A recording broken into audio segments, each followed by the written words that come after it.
Well, thank you very much. It's an honor to have President Zelenskyy of Ukraine, and we've been working very hard, very close. So we've actually known each other for a long time. We've been dealing with each other for a long time and very well.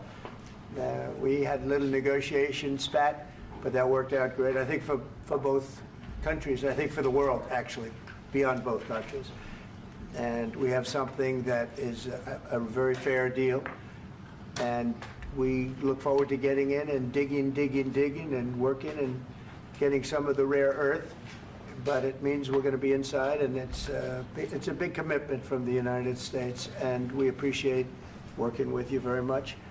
And we will continue to do that. We have had some very good discussions with Russia. I spoke with President Putin, and we're going to try and bring this to a close. It's something that you want and that he wants. We're going to have to negotiate a deal.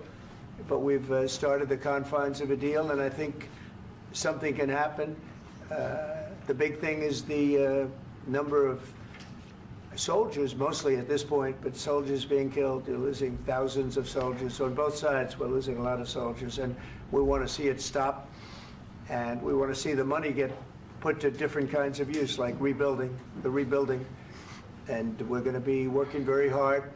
But we've had a lot of very good conversations. I will say until we came along, the Biden administration didn't speak to Russia whatsoever. They didn't speak to anybody. They just allowed this to continue. And I will say that, I'll say in front of you, you've heard me say it 1,000 times, if I were president, this war would have never happened. We would have had a deal negotiated for you without having to go through what you've gone through. But your soldiers have been unbelievably brave. We've given them great equipment, but somebody has to use the equipment. They've been unbelievably brave, and we give them great credit. This was supposed to be over very quickly, and here we are 3 years later. So I give tremendous credit to your generals and your soldiers and yourself in the sense that it's been very hard fighting, very tough fighting. They're great fighters. And you have to be very proud of them from that standpoint. But now we want to get it over with. It's enough, right? We want to get it over with. So it's an honor to have you here. Thank you very much for coming. We're going to sign the agreement at the conference in the East Room in a little while, right after lunch. And we'll be having lunch together. We're also discussing some other things. And we appreciate everybody being here. It's somewhat of an exciting moment, but the really exciting moment is when they stop the shooting and we end up with a deal. And I think we're fairly close to getting that, and an honor to have you. And please, I'd like to say something. Yeah, thank you so much, Mr. President. Thank you for invitation. And really, I hope that this first document, will be first step to real security guarantees for Ukraine, our people, our children. I really count on it. And of course, we count that America will not stop support. Really, for us, it's very important to support and to continue it. I want to discuss it with details further during our conversation, and of course, the infrastructure or security guarantees. Because for today, I understand what Europe is ready to do. And of course, I want to discuss with you what the United States will be ready to do. And I really count on your strong position to stop Putin. And you said that enough with the war. I think that is very important, Ben, to say these words to Putin at the very beginning of war, because he is a killer and terrorist. But I hope that together we can stop him. But for us, it's very important to, to save our country, our values, our freedom and democracy, and of course, no compromises with the killer about our territories. But it will be later. And of course, what I wanted, we spoke about it by phone with you, about the drones production. We have very good drones production. I think the best one in the world for today because of the war. Yes, and of course, we need very much the air defense. You have the best air defense in the world, and really you helped us under attacks of Russians. And I want to speak how we can exchange the licenses. We're open to share the licenses of all our drones with you, of course, with the United States. And we need licenses for quick production of air defense. Even after the war, we need our nation to be calm, that we are secure. So that's why we need this air shield. And of course, about this I want to speak about the contingents. I think that France and UK already spoke to you, and we know that Europe is ready, but without the United States, they will not be ready to be as strong as we need. And the last point, last not least, about exchange, about our people and children.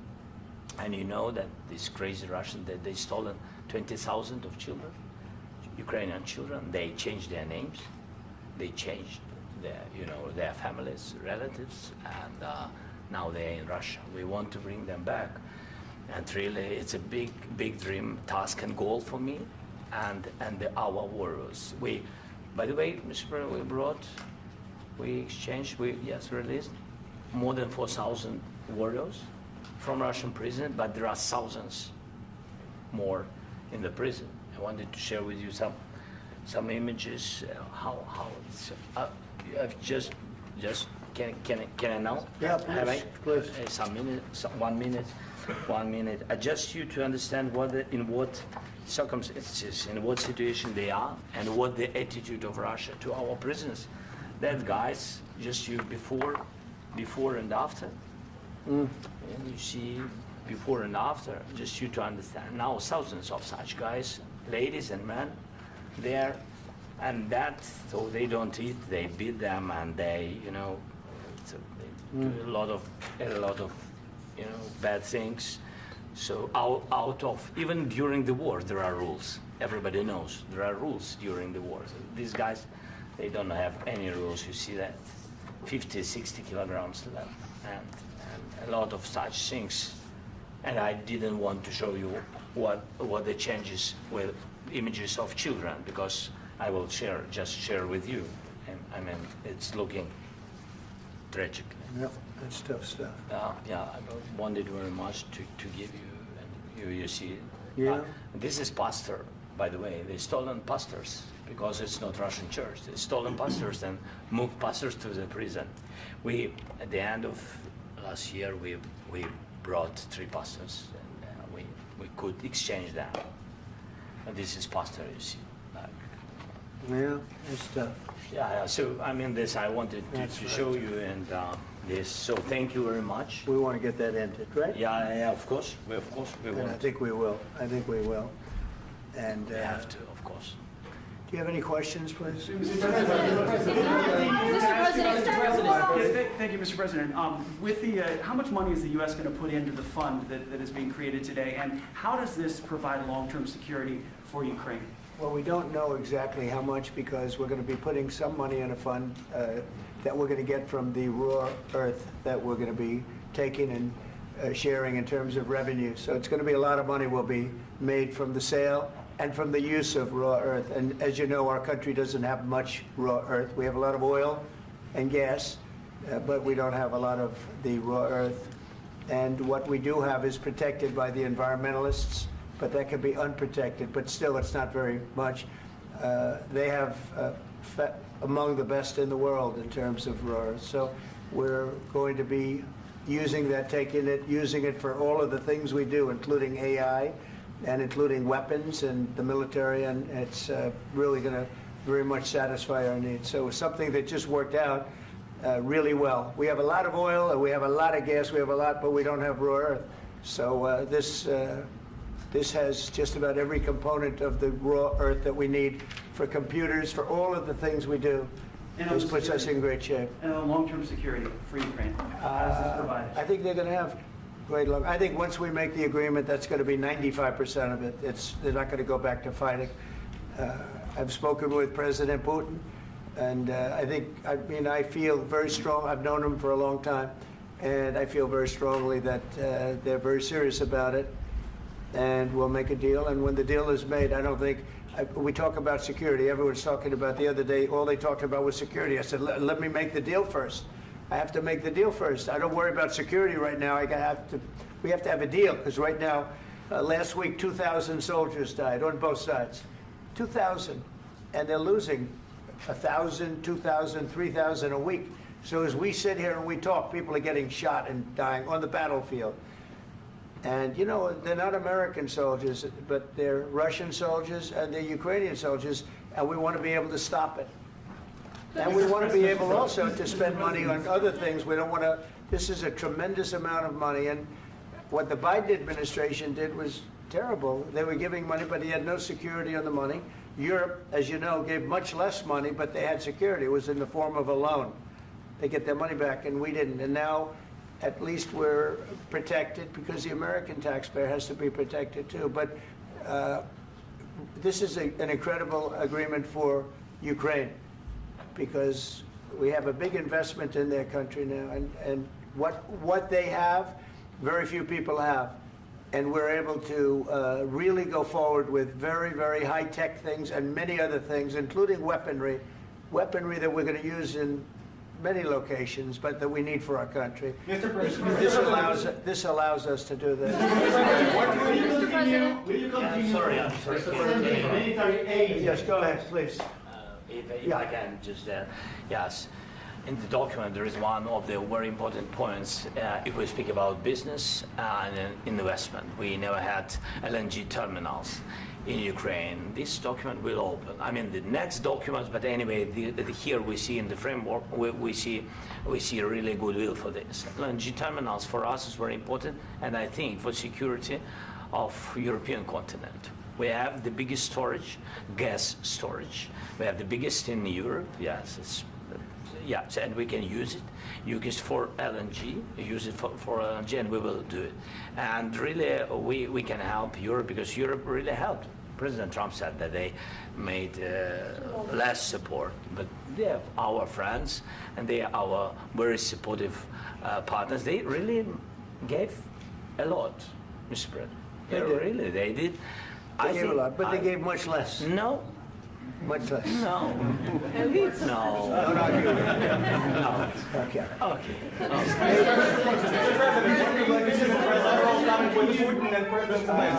Yeah, please. Mr. President Trump, you have repeatedly called the deal with Ukraine as a historical one. And as a President of the United States, you make historical decisions in other issues which affect America and other world.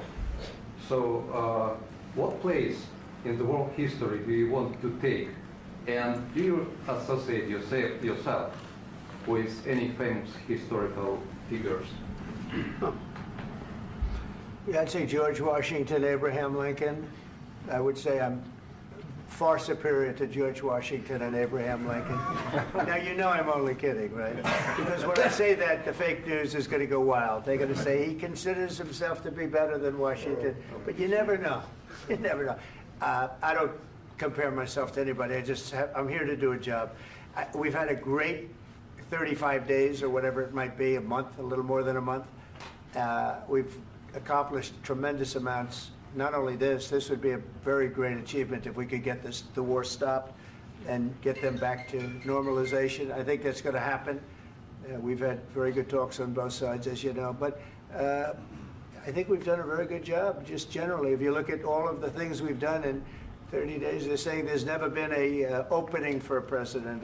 The first month, there's never been a first month like we've had. And this is one of the very important things. This, to me, is one of the most important things because we have tremendous death taking place as we speak, and I don't want to have that. You know, think of the parents, whether they're in Russia or Ukraine, think of the parents of all these people being killed needlessly. They came to our territory. Should have never started. This would have, if I were president, this would have never started. Mr. President, where has out your conviction? Mr. President, will you continue sending military aid to Ukraine after the U.S. signs this agreement with Ukraine? Yeah, we're And the going to be question continuing. to President Zelenskyy, do you feel like the U.S. is on your side, that President Trump is on your side at this moment? Right. What do you think? He wants to know, do you think that, sort of a stupid question. I guess we wouldn't be here if I wasn't. I think that the United States on our side from the very beginning of occupation, and I think that President Trump on our side, and of course, I'm sure that the United States President will not stop support. This is crucial for us. It's important for us. Yes. And Putin, the president speaks about the people and the soldiers which are dying, but they came to our territory, they came to our land. They began this war, and they have to stop. And I think this is the question, with really the most important question. Can President Trump, I hope yes, with some other allies, to stop Putin, withdraw these enemies, our enemy, withdraw these troops from our land? And I think that you asked about the history, I think that if President, or when, he will stop Putin, if President Trump will bring peace to our country, I think he will be on this wall. We've had very, very good talks. What about military aid to Ukraine? President Zelenskyy just said that there would be no compromises with Vladimir Putin. I just wanted to ask both of you, firstly, are there compromises that you think that President Zelenskyy is going to have to make? And President Zelenskyy, is there anything that you might be thinking that you may be able to offer or bring to the table, for example, elections? Thank you. I think you're going to have to always make compromises. You can't do any deals without compromises. So certainly he's going to have to make some compromises, but hopefully they won't be as big as some people think you're going to have to make. That's all. That's all we can do. I'm here as an arbitrator, as a mediator to a certain extent between two parties that have been very hostile, to put it mildly. They've been very hostile. This has been a vicious war. This has been a vicious war. You know, it's a very level battlefield, and those bullets go out, and as I've said many times, we were talking about it with Pete, many times the only thing stopping those bullets is a human body. And in the case we're talking about, generally young human bodies are stopping a lot of bullets. It's dead level. That's why it's great farmland. It's great land. It's great farmland, but there's very little protection against the bullets that are being, and other things that are being shot. So all I can do is see if I can get everybody at the table and get an agreement. And I think we're going to end up with an agreement. Otherwise, I wouldn't probably be even here today. Mr. President, I've got two questions for you. You think ultimately your legacy will be the peacemaker and not the president that led this country into another war and ended foreign wars? And I've got a question. I hope it will. I mean, I hope I'm going to be remembered as a peacemaker. This would be a great thing if we could do this. I'm doing this to save lives more than anything else. Second is to save a lot of money, but I consider that to be far less important. So I hope I'm going to, thank you, Brian, for that question. It was a nice question. I hope I'll be known and recognized as a peacemaker. This would be a great thing to solve. This is a very dangerous situation. You know, this could lead to a third world war. This was headed in the wrong direction. If this election were lost, if we didn't win this election, and we won it by a lot, that was a mandate. We won every swing state. We won the popular vote by millions and millions of votes. We won everything. The districts, you look at the areas of red, take a look at a map. This was a big mandate, and this was one of the things I said, we're going to get this thing settled. If we didn't win, I think this could have very well ended up in a third world war, and that would not have been a good situation. What was your second question? And my second question for President Zelenskyy. Why don't you wear a suit? You're at the highest, why don't you wear a suit? You're at the highest level in this country's office, and you refuse to wear a suit. Just want to see if do you own a suit? Yeah, problems. A lot of Americans have problems with you not Really? respecting the dignity of this office. I will wear a costume after this war will finish. Okay. Yes, maybe one. Maybe something like this. Something like yours. sir. Yes. That'd be great. Maybe something better. I don't know.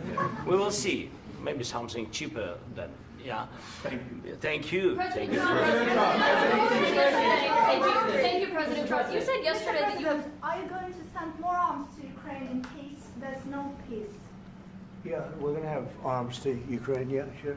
Hopefully I won't have to send very much, because hopefully we're going to have it finished. We're looking forward to finishing this quickly. We're not looking forward to sending a lot of arms. We're looking forward to getting the war finished so we can do other things. But we very much appreciate the agreement, because we needed what they had, and we're treating, you know, our country is now treated fairly. Biden didn't do that. He didn't know what the hell he was doing. This should have never happened. This should have never started. But you know, sure, the answer is yes, but hopefully we won't have to send much because I'm looking forward to getting it done quickly, very quickly. Does that mean you'll provide security guarantees, Mr. President? I don't want to talk about security yet because I want to get the deal done. You know, you fall into the same trap like everybody else. A million times you say it over and over. I want to get the deal done. Security is so easy. That's about 2% of the problem. I'm not worried about security. I'm worried about getting the deal done. The security is the easy part. Security is very nice. Everybody stopped shooting. And now will Europe put people there? I know France is going to. I know the UK is going to. I know other countries are going to, and they happen to be right next door. We haven't committed, but we could conceivably. You know, we have security in a different form. We'll have workers there digging, taking the raw earth so that we can create a lot of great product in this country. So in that sense, you have something, but we haven't determined that yet. I will say, in speaking to France and in speaking to, and they were here, as you know, last week and just the other day, they have committed to a lot of security. I don't think you're going to need much security. I think once this deal gets done, it's over. Russia's not going to want to go back, and nobody's going to want to go back. When this deal ends, I really believe this deal is going to be over. Yeah, please go ahead. Thank you. Go ahead. Thank you, sir. Mr. President, thank you.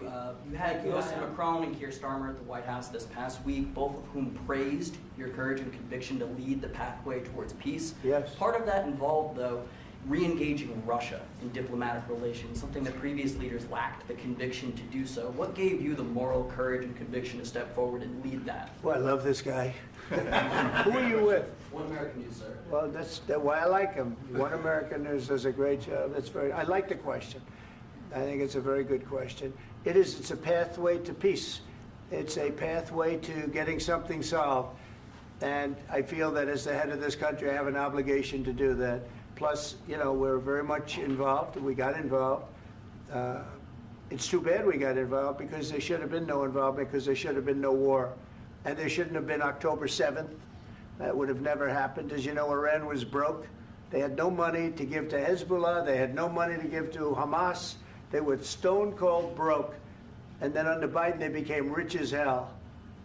They went from no money to $300 billion in a period of 4 years.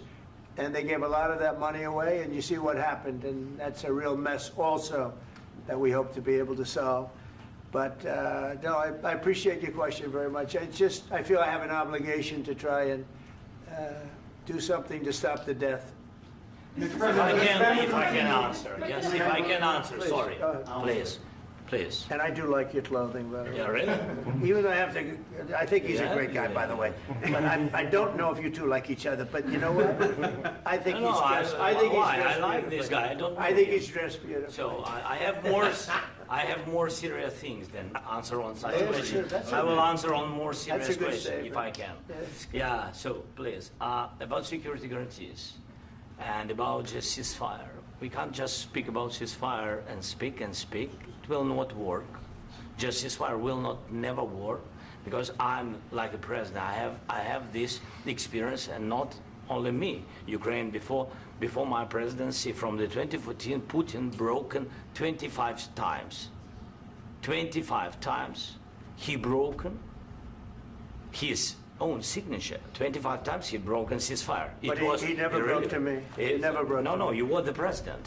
He You never were the broke- president he during. never broke to me. In 2016, you've been the president, Mr. President. You've been the president, but he had, of course, not with you, but he had during those periods. He had conversations with our side, and we had Normandy format. You know, the France, Germany, Ukraine, and Russia, and he broken 25 times. That's why we will never accept just ceasefire. It will not work without security guarantees.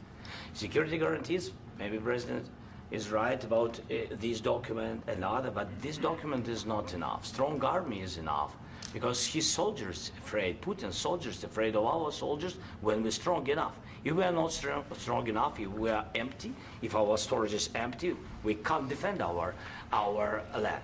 Today, you know, he knows that we have, all the world knows that we have meeting, yes? Why he's using ballistic? Putin today using ballistic on our hospitals, schools, and etc. Ballistic. So he knows that we are here and that President Trump is really have goodwill to stop this war.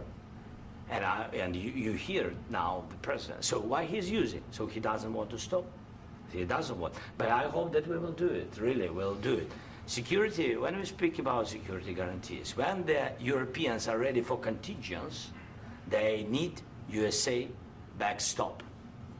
If there will not be United States, we will not never have any contingents, strong contingents from the Europeans, because they don't want to divide alliance connection between the United States and the main and strongest ally and Europeans. And this is crucial, this is important. That's what we want to speak about very much. This is very important. And air defense. So air defense, really, we have big deficit with all these systems, and we need to provide this. We need it very much. Otherwise, Putin will never stop, and will go further and further. He doesn't want. He hates us, you know? It's not about me. He hates Ukrainians. He thinks that we are not a nation. He thinks, and he shared these thoughts, I think maybe with your team also, I don't know. But with all the Europeans, in media, officially and not, he always said that there is no such country, such nation, such language, and such life like Ukrainian. No, he really doesn't respect all the Ukrainians, and he wants to destroy us. And you are right, Mr. President, that's 2%.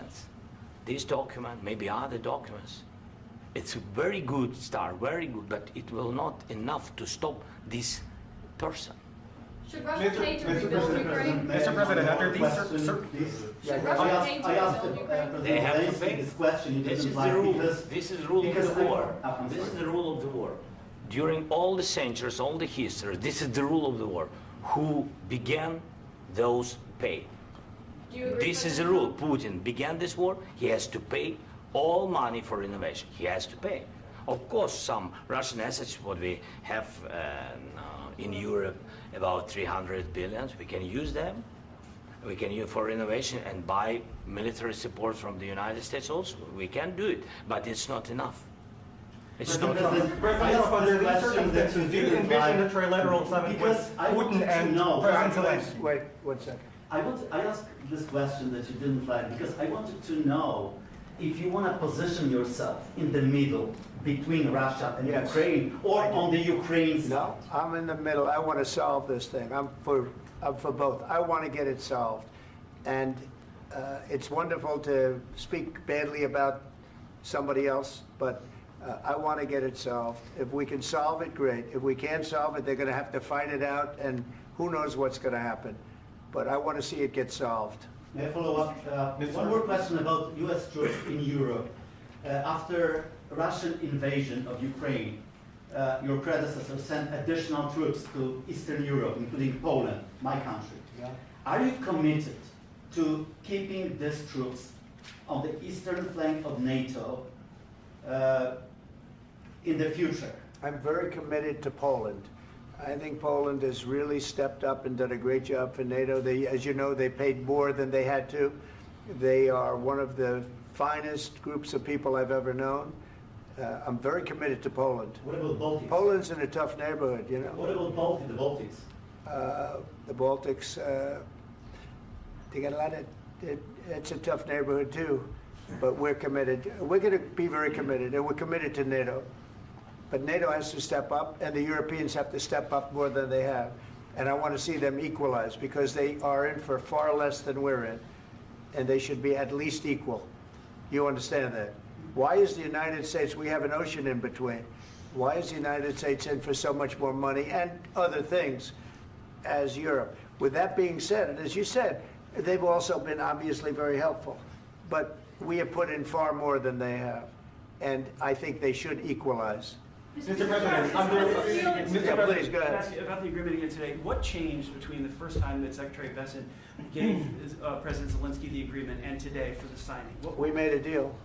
So What was the I'm just- deciding factor? I'm a business person. We made a deal. That's what changed. Mr. President, I didn't think we were going to make a deal, and we ended up making the deal, so that changed. Mr. President, what and how do you envision a trilateral summit with President Zelensky and Putin? I don't know, under but these well, they circumstances? don't like each other. I can tell you that. Okay? They do not like each other. This is not a love match, and it's unfortunate. That's why you're in this situation. The United States should not have allowed this to happen, okay? The United States, run by a man that didn't know much, I'm going to be very nice, run by an incompetent person, very incompetent person, should never have allowed this to happen. I've stopped wars. I've stopped many wars. My people will tell you, I stopped wars that nobody ever heard about. I stopped wars before they ever started. You can look at some of, I could give you a lot of nations that would tell you right now they were probably going to war. I could tell you right now there's a nation thinking about going to war on something that nobody in this room has ever even heard about. Two smaller nations, but big, still big. And I think I've stopped it. But this should have never happened. Mr. President? Sorry, just a second. About any negotiations. First of all, I want really to tell you, and I think that everybody understands that Ukraine, more than Ukrainians, nobody wants to stop this war.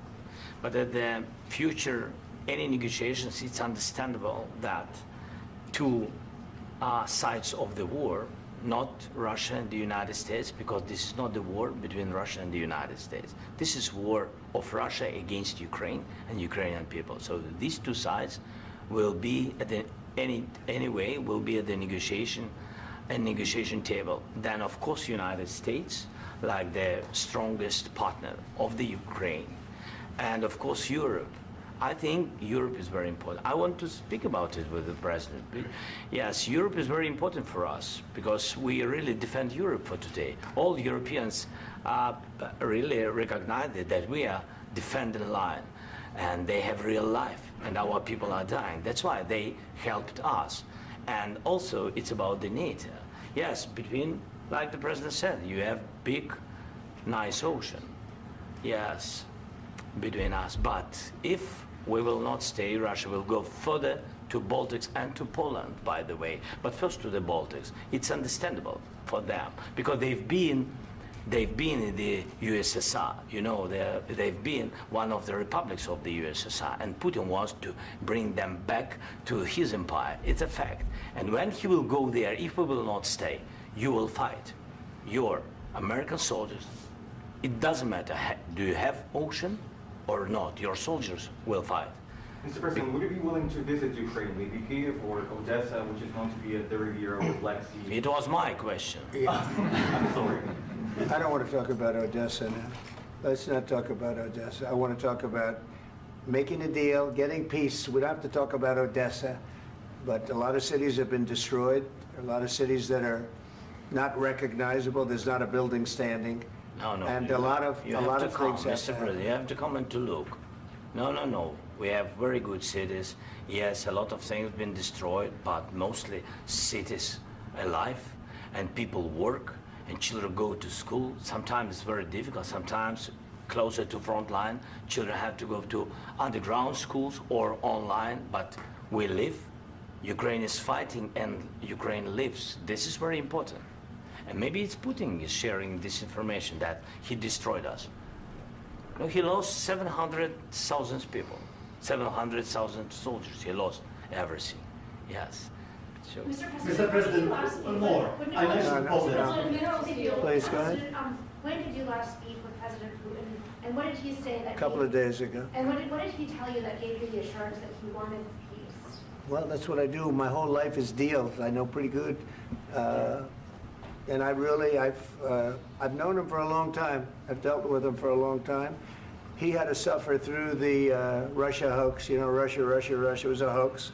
It was all Biden. It was nothing to do with him. So he had to suffer through that, and he was able to do that.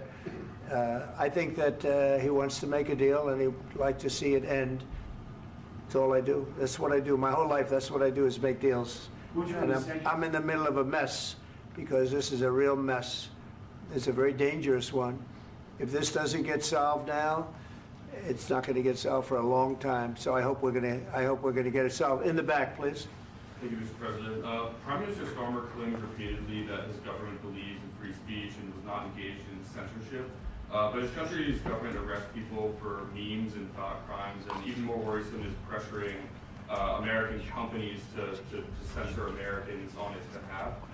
How can he be a reliable, trustworthy partner when he says things that are demonstrably false on such an important topic? Well, we actually spoke to him about that yesterday, and we thought they took it very, very much too far. JD was very strong on it. So was I.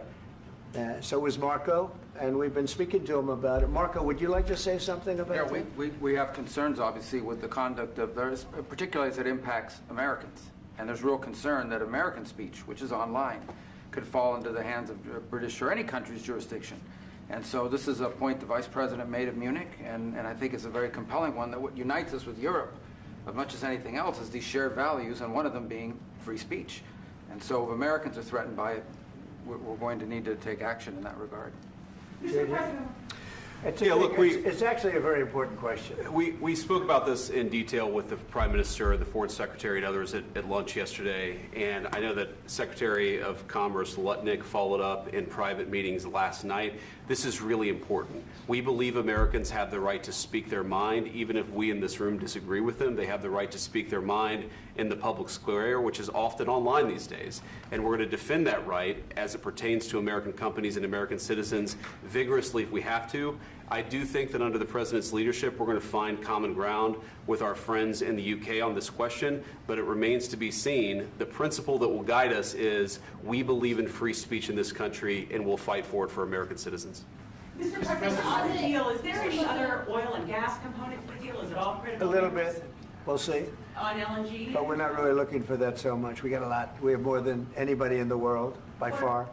So no, we're not talking about it too much, but a little bit. I think it affects also, but for the most part, no. And sir, is there any agreement from Ukraine to purchase U.S. LNG as part of the deal, or is that on the table at all? No, we don't need that. Mr. President, I just wanted to ask you about, you just mentioned that you'd spoken to Vladimir Putin a couple of days ago. Just to be clear, that's a new call, not the one that you... I've spoken to him on numerous occasions. Okay. And how was the latest call? What did you discuss? How did it go? Are you serious with that question? I am. I'd love to know. It went well. I think we're going to have a deal. On the minerals deal, Mr. President, some of those minerals are in the east of Ukraine, not far from the front lines and in areas that Russia has occupied. Will you direct President Putin to withdraw his forces from those areas if there's U.S. interest? Well, we'll take a look at the time. We have a lot of area. It's a very big area we're talking about, so we'll take a look. I'll study that and I'll see. And who would protect those minerals if they are U.S. interests? Would that be Ukrainian They'll forces? Be protected. European the agreement forces? will protect them. U.S. The forces? agreement, yeah, we're signing an agreement. You know? Right, but what if Russia tries to invade or there's Russian aggression in those spots? I just told you I don't think that's going to happen. And if that were going to happen, I wouldn't make a deal. If I thought that was going to happen, I wouldn't make a deal. Some people may wonder why. You know, they ought to focus on CNN on survival, not asking me these ridiculous questions. Focus on surviving, because CNN's got such low ratings. I don't think they're going to survive. Let's go. Please, One more. I already mentioned Poland. Poland was under Russian control for decades after the Second World War. When I was a kid, I looked at the United States not only as a most powerful country, richest country in the world, the country that has great music, great movies, great muscle cars, but also as a force for good. And now I'm talking with my friends in Poland, and they are worried that you align yourself too much with Putin. What's your message for them? Well, if I didn't align myself with both of them, you'd never have a deal. You want me to say really terrible things about Putin and then say, "Hi, Vladimir, how are we doing on the deal?" That doesn't work that way. I'm not aligned with Putin. I'm not aligned with anybody. I'm aligned with the United States of America and for the good of the world. I'm aligned with the world, and I want to get this thing over with. You see the hatred he's got for Putin. It's very tough for me to make a deal with that kind of hate. He's got tremendous hatred, and I understand that, but I can tell you the other side isn't exactly in love with, him either. So it's not a question of alignment. I'm aligned with the world. I want to get the thing set. I'm aligned with Europe. I want to see if we can get this thing done. You want me to be tough? I could be tougher than any human being you've ever seen. I'd be so tough. but you're never going to get a deal that way. So that's the way it goes. All right, one more question. Hey, I want to respond to this. So look, for 4 years in the United States of America, we had a president who stood up at press conferences and talked tough about Vladimir Putin, and then Putin invaded Ukraine and destroyed a significant chunk of the country. The path to peace and the path to prosperity is maybe engaging in diplomacy. We tried the pathway of Joe Biden of thumping our chest and pretending that the President of the United States' words mattered more than the President of the United States' actions. What makes America a good country is America engaging in diplomacy. That's what President Trump is doing. Can I ask you? Sure. Yeah? Yeah. Okay. So he occupied our parts, big parts of Ukraine, part of East and Crimea. So he occupied it on 2014. So during a lot of years, so I'm not speaking about just Biden, but those time was Obama, then President Obama, then President Trump, then President Biden, now President Trump, and God bless, now President Trump will stop him. But during 2014, nobody stopped him. He just occupied and took. He killed people. You know what the contact line? 2015. 2014. 2014 and 2014. 2014. Yeah. So I was not here. Yeah, but that's exactly right. Yes, but during 2014 till 2022, yeah, the situation the same. The people are been dying on the contact line. Nobody stopped him. You know that we had conversations with him, a lot of conversations, my bilateral conversation, and we signed with him. Me, like a new president. In 2019, I signed with him the deal. I signed with him, Macron and Merkel, we signed ceasefire. Ceasefire. All of them told me that he will never go. We signed him with gas contract. Gas contract. Yes, but after that, he broken this ceasefire. He killed our people and he didn't exchange prisoners. We signed the exchange of prisoners, but he didn't do it. What kind of diplomacy, JD, you are speaking about? What do you mean? I'm talking about the kind of diplomacy that's going to end the destruction of your country. Yes, but if you Mr. President, with respect, I think it's disrespectful for you to come into the Oval Office and try to litigate this in front of the American media. Right now, you guys are going around and forcing conscripts to the front lines because you have manpower problems. You should be thanking the President for trying to bring it into this conflict. Have you ever been to Ukraine that you say what problems we have? I have been to. Come once. I've actually watched and seen the stories, and I know what happens is you bring people, you bring them on a propaganda tour, Mr. President. Do you disagree that you've had problems bringing people into your military? And do you think that it's respectful to come to the Oval Office of the United States of America and attack the administration that is trying to prevent the destruction of your country? A lot of questions. Let's start from the beginning. Sure. First of all, during the war, everybody has problems. Even you, but you have nice ocean and don't feel now, but you will feel it in the future. God bless. You don't know that. God bless. You don't God know bless. that. You will not have a war. Don't tell us what we're going to feel. We're trying to solve a problem. Don't tell us what we're going to feel. I'm not telling you. Because I'm you're in no answering on position this to question. dictate that. That's Remember exactly what this. you're doing. You're in no position to dictate what we're going to feel. We're going to feel very good. You will feel influence. We're going to feel very good and very strong. You will feel influence. You're right now not in a very good position. You've allowed yourself to be in a very bad position, and he happens to be right about it. From the very beginning of the war. You're not in a good position. You don't have the cards. cards right now. With us, you start having not playing cards. Right now, you don't. You're playing cards. Mr. President. You're playing cards. Serious. You're gambling with the president lives of war. millions of people. You're gambling with World War III. You're gambling with World War III.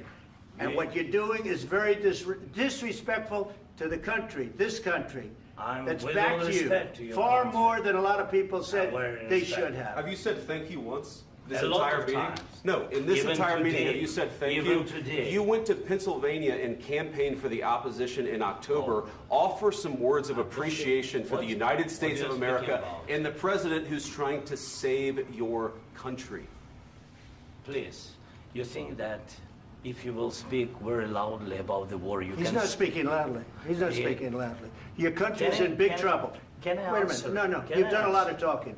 Your country is in big trouble. I know. You're not I winning. know. You're not winning this. you have a damn good chance of coming out okay because of us. Mr. President, we are staying in our country, staying strong from the very beginning of the war. We've been alone, and we are thankful. I said thanks You haven't in been this alone. cabinet, You and haven't not been only alone. in this We cabinet. gave you, through I this said thank stupid you. president, $350 billion. You voted we gave for you your military president. equipment, You and you voted men for are your brave, president. but they had to use our military. What about West if you didn't have You our invited military me- equipment, you invited if me you to didn't speak- have our military equipment, this war would have been over in 2 weeks. In 3 okay? days, I heard it from Putin. In 3 days, this is something Maybe new. less. In 2 weeks, of course, It's yes. going to be a very hard thing to do business like this. Again, I tell you. just say thank you. I said a lot of times thank you to American people. Accept that there are disagreements, and let's go litigate those disagreements rather than trying to fight it out in the American media when you're wrong. We know that you're wrong. But you see, I think it's good for the American people to see what's going on. I understand, sir. I think it's I very understand. important. That's why I kept this going so long. You have to be thankful. You don't have the I'm cards. thankful. You're buried there. Your people are dying. tell you You're again, running low I know. on soldiers. Don't- Listen, don't please, you're running Mr. low on President. soldiers. It would be a damn good thing. Mr. And then President. then you tell us, I don't want a ceasefire. I don't want a ceasefire. I want to go and I want this. Look, if you could get a ceasefire right now, I tell you, you take it so the bullets stop flying and your men stop getting killed. Of course, we want to stop the war. But you're I saying said- you don't want a ceasefire. But I said to you, I want a ceasefire. with guarantees. Because you'll get a ceasefire faster than an agreement. Ask our people about ceasefire, what they think. That wasn't it doesn't with matter me. for you what That what wasn't this with me. means. It That was with wasn't you. a guy named Biden who was not a smart person. This That is was your, with, this that is was with your Obama. president. It was your president. Excuse me. That was with Obama, who gave you sheets, and I gave you javelins. Yes. I gave you the javelins to take out all those tanks. Obama gave you sheets. In fact, the statement is Obama gave sheets and Trump gave javelins. You got to be more thankful, because let me tell you, you don't have the cards. With us, you have the cards. But without us, you don't have any cards. One more question to Mr. Vice President. I'm sorry. It's going to be a tough deal to make, Um, because the attitudes have to change. what if Russia breaks ceasefire? What if Russia breaks peace talks? What do you do then? I understand that it's a heated conversation right now. What are you but saying? what She's if asking, what if Russia breaks the ceasefire? What if anything? What if a bomb drops on your head right now? But they have Okay? broken What if they ceasefire broke it? many I don't know. They broke it with Biden, because Biden, they didn't respect him. They didn't respect Obama. They respect me. Let me tell you, Putin went through a hell of a lot with me. He went through a phony witch hunt where they used him and Russia. Russia. You ever hear of that deal? That was a phony Hunter Biden, Joe Biden scam. Hillary Clinton, Shifty Adam Schiff. It was a Democrat scam. And he had to go through that. And he did go through it. We didn't end up in a war.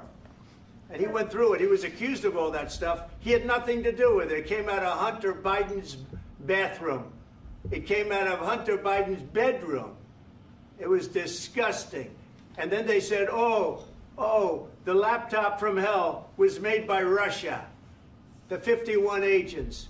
The whole thing was a scam. And he had to put up with that. He was being accused of all that stuff. All I can say is this. He might have broken deals with Obama and Bush, and he might have broken them with Biden. He did, maybe. Maybe he didn't. I don't know what happened. But he didn't break them with me. He wants to make a deal. I don't know if you can make a deal. The problem is, I've empowered you to be a tough guy. And I don't think you'd be a tough guy without the United States. And your people are very brave. But you're either going to make a deal or we're out. And if we're out, you'll fight it out. I don't think it's going to be pretty, but you'll fight it out. But you don't have the cards. But once we sign that deal, you're in a much better position. But you're not acting at all thankful. And that's not a nice thing. I'll be honest, that's not a nice thing. All right, I think we've seen enough. What do you think? Huh? This is going to be great television, I will say that. All right. We'll see what we can do about putting it together. Thanks, sir. I know this is I need the back of the We'll see. I don't know. All right, guys, come on. Wait, hey, guys, come on. Let's move, please.